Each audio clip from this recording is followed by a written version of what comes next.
Welcome to another episode in our M&A series. Today we'll be looking at some top tips for sellers who are preparing for due diligence. Due diligence is the investigations a buyer will undertake ahead of purchasing a company. A buyer will usually provide a due diligence questionnaire containing questions about the company, and the seller will then provide responses along with supporting documents where relevant. These supporting documents will normally be uploaded to an online data room where the buyer and their advisors can examine them. Before you provide any information to a prospective buyer, they should sign a confidentiality agreement to ensure they can't disclose any information you give them to anyone else or use the information other than in connection with a proposed purchase. Similarly, think about the timing of disclosure of commercially sensitive information. Is the buyer a competitor? Are they just fishing for information without any intention of buying the company? You may want to hold back certain information until you know the buyer is serious. When providing responses, make sure your replies are full and detailed, and they list any relevant documents that you have provided. Make sure these documents are clearly labelled in the data room to show what answer they relate to. This will save time and will allow you to control how any issues are presented. If things aren't clear for the buyer, it will just result in more questions. You should tidy up any company admin. Make sure that filings at Companies House and the Land Registry are up to date, and that the company's register of members is complete and accurate.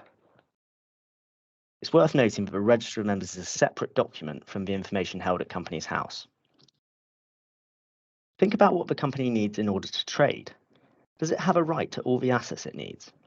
We often see things like trademarks or websites held in the names of directors or suppliers. These should be transferred into the company's name as soon as possible. Make sure that key employees, suppliers, and clients all have up-to-date contracts, which are signed and dated. Put together a folder of these contracts, along with any other important documents. It may seem obvious, but please make sure that both sides of any double-sided hard copies are scanned. Draw up a list of the company's major assets, such as property, equipment, intellectual property, vehicles, etc. Do you have up-to-date accounts or management accounts ready to provide? Are there any charges over the company's property? Do you have copies of the relevant documents?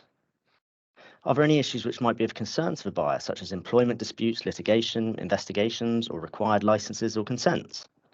The buyer will want to understand these things, so make sure you have full explanations and copies of the relevant documents to show them.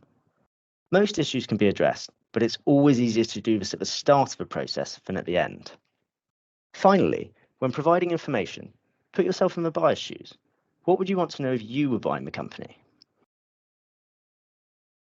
You can save time and fees if you're prepared for DD in advance. So it really is worth thinking about this when you're looking for a buyer. Kingsley Napley are very experienced in guiding clients through this process.